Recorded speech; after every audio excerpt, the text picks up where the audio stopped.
Welcome back to Exploring Whiskeys. I'm Eric. I'm Kevin. Today we have a special episode, a special bottle, and there's going to be a whole bunch of announcements. So, first we'll start with the bottle. This is the Glenfiddich 14 year. The reason why this bottle is kind of unique for the Glenfiddich line is it's only ex-Bourbon casks. A lot of times they use sherry, and not only that, but then they actually finish it in a brand new charred barrel from Kelvin Cooperage, which is what a lot of the bourbon community uses. So that kind of makes this a special Scotch. But it's also a special bottle because it is a 14-year-old Scotch that Eric, along with Adam, along with Jason and Tim, all chipped in and bought for me as a nod to Jason's 14th birthday, which just happened last month. So that also makes this special. Along with that, during the month of April, we were doing the fundraiser for Make-A-Wish, and we hit $525. Yep. So us throwing in the match up to $500 got us over $1,000 to Make-A-Wish of Middle Tennessee. Well, big thank you to everyone that supported the fundraiser. Absolutely. It's just great to be able to do that as an acknowledgement to the whole reason why we're doing this, which is for Jason. Back to whiskey. Gotta love the cool little bottle. Yep. It's like a triangle. I don't know if you can probably catch that way. It's a little bit of a triangle shape, so it's definitely a unique shape. And yeah, we've opened it. We had gotten together, all of us, well, except for you, but we shared it at another point. Yep. Just as a little cheers to Jason. It's got a sweet nose for just sitting in bourbon casks. Yeah, and it's not. I was thinking, that there's going to be the vanillas or caramels or something from the fruit. But yeah, I was going to say it's a little bit malt and fruit. It's way more of the Scotch side of this.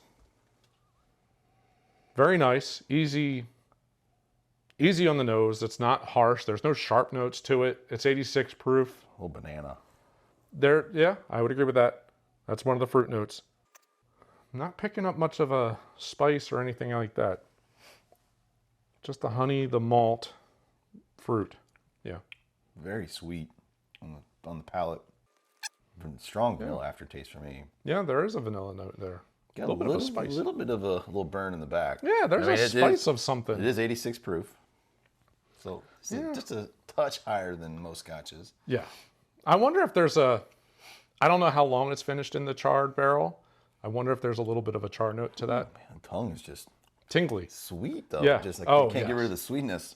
There's a good oil coating going on. More bourbon-y type notes. I would have guessed they would have finished this and shared with it how sweet it is. But they didn't. Can you imagine if they did? If they did that? Fruity and dessert. Yeah. It'd be dessert in a glass. That'd be a lot of sweetness and fruit. I actually like the little bit of the burn at the end. It offsets how sweet it is. But you're right. As soon as that goes away, it's just like your tongue is coated with sweetness. Yep. This will be where you need a glass of water to kind of rinse out after you're done drinking it. All right, let's throw some drops in there.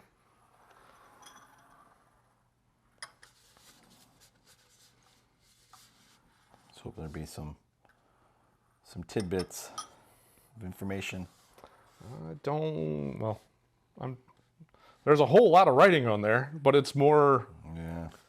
It's not very specific to palate or nose or any of those kind of things. So now I think we did the Glenfiddich 12, but I'm not totally certain. I'm pretty sure I had it. I know you have it. I just don't remember if we recorded it. So if we did, it'll be linked up here. If we didn't, we'll film it soon. Next week. This almost got buttery. I kind of see where you're going. There's more of a creamy note now. Not as much of a. I don't get the fruit. The fruit, yeah. It kind of slid back. A lot of sweetness. Oh dear Lord, that's a lot of sweetness. Palate didn't change much. It's not as heavy on the fruit side as the original neat, but it's just vanilla. It's vanilla. It's creamy. Some kind of a vanilla pudding type note. It's good. It's interesting. So the fun part. All right. So it's about $50 MSRP. It is only in the U.S. market. Really? I wonder if they age it over there in the used barrels, Then bring it over here. ship it over, and then finish it in the new barrels instead of shipping new barrels over. The different climate, though. Absolutely. I'm not sure how they handled that, but I thought that was interesting that it's only released in the U.S. I would think not, because they would want to reuse those barrels. Yeah, but how do you get Kelvin to build the barrel, char the barrel, break it apart, ship it across the ocean? That sounds crazy. That's why I'm surprised this bottle is $50. That sounds crazy. No, I'm saying it's finished here. I'm just saying it's finished here. It's got to be. I don't think so. Can it be Scotch then? I don't think it can. I don't know if bottling is part of the requirements. I know it's I think distilled. I know it's going to be distilled and over aged there. Well, I guess as soon as you age it here, that would break it, so it wouldn't be Scotch, right? It'd be a whiskey.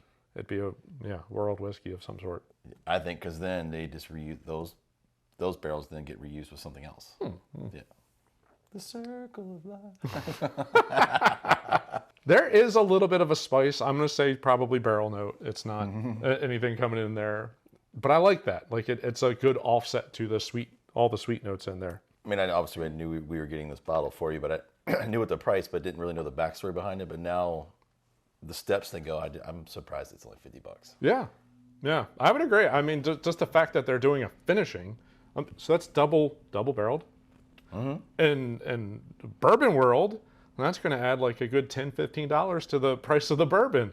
That's a really reasonable 14-year-old price. It'd be better if it was 94 proof. All right, I can't argue that one. Right. Yeah, a little bit extra on the proof would have been nice, but I can't totally argue with a 14-year-old. I think that would have helped whiskey. with the sweetness if it's just a little bit hotter. A little bit more alcohol, less, probably a little less sweetness on that.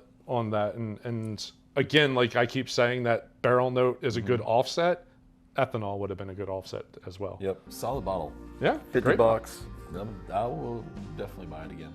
Yeah, that's a good bottle to keep an eye out on. And for people like Tim who don't like Scotch, the peaty smoke, any of that flavor none of that's profile, none of it's in here. Give it a whirl. Exactly.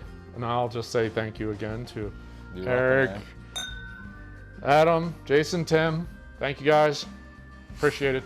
Yep, great bottle. Hope you enjoyed the review of the Glenfiddich 14. I don't think there's really anything else we can say about it, but if Good bottle. I'd grab it. definitely if it's on a menu for after dinner drink, it's worth getting a pour. Yep. I mean, this would be perfect for after dinner. Just all the sweet. The sweet notes. Yeah. So, Little well, I hope you desserty. enjoyed the review. If you did, as always, we'd encourage you to hit that like button down at the bottom of the screen. And if you're new to the channel, subscribe, hit the bell icon, get notified every time we put out an episode pretty much like this, where we talk about new whiskeys that we've bought or come across. Yep. So, well, thanks for joining. See you on the next episode. Cheers. Cheers.